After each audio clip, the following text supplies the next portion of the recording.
ಅಪ್ಪಯ್ಯ ಅನ್ನೋರು ಯಾರು?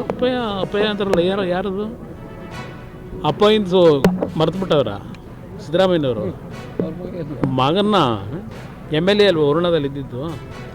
ಇಲ್ಲೆಲ್ಲ ರಾಯಚೂರಲ್ಲ, ನಮ್ಮ ಬಾದಾಮಿ ಅದು ನಮ್ಮ ಪಕ್ಷದಿಂದ ಅಲ್ಲೂ ಅವರಿಗೆ ಜೀವ ಸಿಕ್ಕಿದ್ದು.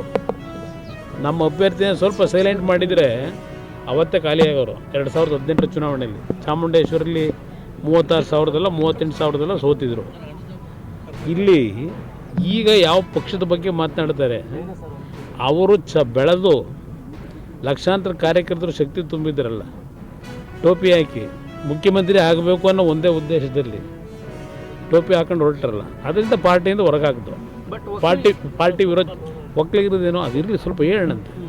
ಈಗ ಅದರ ಹಿನ್ನೆಲೆಯಲ್ಲಿ ಅವತ್ತು ಪಾರ್ಟಿಯಿಂದ ಹೊರಗಾಕಿದ್ದು. ಪಕ್ಷ ಕಟ್ಟಬೇಕಲ್ಲ, ಇಲ್ಲ ಹೋಗಲಿ ಅವರು ನನ್ನ ಪಕ್ಷದಲ್ಲಿದ್ದಲ್ಲ, ನಮ್ಮ ಜನತಾದಳದಲ್ಲಿ ಜಾತ್ಯತೀತ ಜನತಾದಳದಲ್ಲಿ ಯಾವತ್ತಾದ್ರೂ ಒಂದು ದಿವಸ ಬ್ಯಾನರ್ ಕಟ್ಟಿದ್ರ, ಬ್ಯಾನರ್ ಅವ್ರ ಕಡೆಯಿಂದ ಏನಾದ್ರು ಮಾಡಿಸಿದ್ರ, ಸಭೆ ಅರೇಂಜ್ ಮಾಡಿದ್ರ, ಹೋಗಿ ಬ್ಯಾನರ್ ಕಟ್ಟ ಹಗ್ಗ ಕೊಡಿಸಿದ್ರ, ಏನು ಮಾಡಿದರು? ಕೆಲಸ ಮಾಡ್ತಿದ್ದಿದ್ದು ನಾವು, ಭಾಷಣ ಮಾಡೋಕ್ಕೆ ಬರೋರು ವೇದಿಕೆಗೆ. ಅಲ್ಲಿ ನಡೀತಿರೋದು ಅದೇ. ಈಗ ಕಾಂಗ್ರೆಸ್ನಲ್ಲಿ ಪಾಪ ಮಲ್ಲಿಕಾರ್ಜುನ ಖರ್ಗೆ ಡೆಲ್ಲಿಗೆ ಓಡಿಸಾಯಿತು. ಆ ಪರಮೇಶ್ವರರು ಅಧ್ಯಕ್ಷರಿದ್ದರು, ಅವ್ರನ್ನ ಚುನಾವಣೆಯಲ್ಲಿ ಸೋಲಿಸಿ ಅವ್ರನ್ನ ಮನೆಗೆ ಕಳಿಸಿ ಮುಖ್ಯಮಂತ್ರಿ ಆಗಿದ್ದರು. ಇವರಿಂದ ದೇವೇಗೌಡರು ಕುಟುಂಬದಲ್ಲಿ ಯಾವ ರೀತಿ ನಡ್ಕೊಂಡಿದ್ದೇವೆ, ಎಷ್ಟು ಜನ ರಾಜಕೀಯವಾಗಿ ಬೆಳೆದರು, ಎಷ್ಟು ಜನ ಬೆನ್ನಿಗೆ ಚುರಿ ಹಾಕಿ ಹೋದರು. ನಾವು ಬೆನ್ನಿಗೆ ಚುರಿ ಹಾಕಿ ಹೋಗಿ ಅಂತ ಹೇಳಿದ್ವಾ? ಇಲ್ಲಿದ್ದಾಗ ಚೆನ್ನಾಗೇ ಇದ್ದರು, ಯಾವುದು ಹೆಸರುಗಳು ಹೇಳೋರಲ್ಲ, ಅವರೆಲ್ಲರೂ ಇಲ್ಲಿ ಚೆನ್ನಾಗೇ ಇದ್ದವರು. ಯಾವಾಗ ದೇವೇಗೌಡರು ಬೆನ್ನಿಗೆ ಚೂರಿ ಹಾಕಿ ಕೊಟ್ಟರು ಮನೆಗೆ ಹೋದರು. ಅದಕ್ಕೆ ನಾವೇನು ಮಾಡೋಕ್ಕಾಯ್ತೀವಿ? ಇವತ್ತಿನ ದಿನ ಮಂತ್ರಾಲಯಕ್ಕೆ ಗುರುಗಳಾದಂಥ ರಾಘವೇಂದ್ರ ಸ್ವಾಮಿಗಳ ಆರಾಧನಾ ಕಾರ್ಯಕ್ರಮದಲ್ಲಿ ಭಾಗವಹಿಸಲಿಕ್ಕೆ ಮಂತ್ರಾಲಯಕ್ಕೆ ಬಂದಿದ್ದಾರೆ. ಇವತ್ತಿನ ಕಾರ್ಯಕ್ರಮವೇ ಧಾರ್ಮಿಕ ಕಾರ್ಯಕ್ರಮ. ಗುರು ರಾಘವೇಂದ್ರರ ಒಂದು ದರ್ಶನ ಪಡೆದು ಅವರ ಅನುಗ್ರಹಕ್ಕೆ ಪ್ರಾರ್ಥನೆ ಸಲ್ಲಿಸಿ ಹೋಗ್ಲಿಕ್ಕೆ ಬಂದಿದ್ದೇನೆ. ಇನ್ನೊಂದು ಕಡೆ ರಾಜ್ಯ ಸರ್ಕಾರದಲ್ಲಿ ಸರ್ ಈಗ CM ಕುರ್ಚಿ ಅದೆಲ್ಲ ನಿಮ್ಗೆ ಗೊತ್ತಿರುವಂಥದ್ದೇ, ಯಾಕೆ ಅದು ನಿಲ್ತಾ ಇಲ್ಲ ಅನ್ನೋದು ಸರ್? ಹೈಕಮಾಂಡ್ ಮಟ್ಟಕ್ಕೆ ಹೋದ್ರೆ ಕಾಂಗ್ರೆಸ್ ಎಲ್ಲ ಆ ವಿಚಾರ ನಿಲ್ತಾ ಇಲ್ಲ ಅನ್ನೋದು ಅದು ಅವರ ಪಕ್ಷದಲ್ಲಿ ಹೇಳಬೇಕಣ್ಣ. ಈಗ ಕಳೆದ 2.5 ವರ್ಷದಲ್ಲಿ ಪ್ರತಿನಿತ್ಯ ಒಂದು ಗ್ಯಾರಂಟಿಯ ಜಾಹೀರಾತು ಕಾಂಗ್ರೆಸ್ ಸರ್ಕಾರದಲ್ಲಿ, ಇನ್ನೊಂದು ಮುಖ್ಯಮಂತ್ರಿ ಚೇರ್ನ ಜಾಹೀರಾತು. ಇವೆರಡು ಪ್ರಮುಖವಾಗಿ ಓಡ್ತಾ ಇದೆ. ಗ್ಯಾರಂಟಿ ಕೊಟ್ಟ ಮಾತಂತ ಉಳಿಸ್ಕೊಂಡಿದ್ದೇವೆ, ಸತ್ಯವನ್ನಲ್ಲದೆ ಬೇರೇನೂ ಹೇಳಲ್ಲ ಅನ್ನೋದು ಅದೊಂದು ಭಾಗ. ಜಾಹೀರಾತುಗಳು 5 ಗ್ಯಾರಂಟಿಗೆ ಜಾಹೀರಾತುಗಳನ್ನ ಕೊಡ್ತಕ್ಕಂಥ.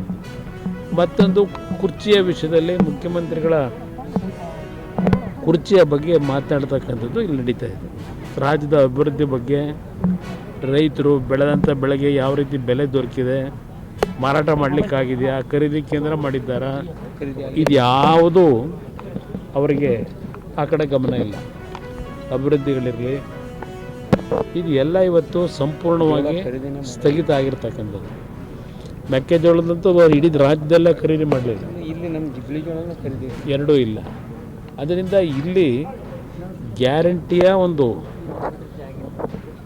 ಪ್ರಾಧಾನ್ಯತೆ ಪ್ಲಸ್ ಇನ್ನೊಂದು ಚೇರಿನ ಪ್ರಾಧಾನ್ಯತೆ, ಇವೆರಡೇ ಈ ರಾಜ್ಯ ಸರ್ಕಾರದಲ್ಲಿ ನಡೀತಾ ಇದೆ. ಆ ಪಕ್ಷದ ಒಂದು ರಾಷ್ಟ್ರೀಯ ಪಕ್ಷವಾಗಿ ಇತಿಹಾಸ ಇರ್ತಕ್ಕಂಥ ಪಕ್ಷ ಅಂತಾರೆ. 130 ವರ್ಷ 130,000 ವರ್ಷ ಏನೋ ಆಗಿದೆ ಅಂತ ಹೇಳ್ತಾರೆ. ಇವತ್ತು ಅವ್ರು ನಡ್ಕೊಳ್ತಕ್ಕಂಥ ರೀತಿ ಕಳೆದ 2.5 ವರ್ಷದಲ್ಲಿ ಹೈಕಮಾಂಡ್ಗೆ ಅವರಿಗೆ ಅದೇನೋ SIR ಅನ್ನೋದು ಬಿಟ್ಟರೆ ಬೇರೆ ಏನೂ ಇಲ್ಲ. ಈಗ ಅದು ಯಾವುದೋ ಚೈನಾ ಬಾರ್ಡ್ರ್ ವಿಷಯದ್ದು ಇಟ್ಕೊಂಡು ಕೂತಿದ್ದಾರೆ.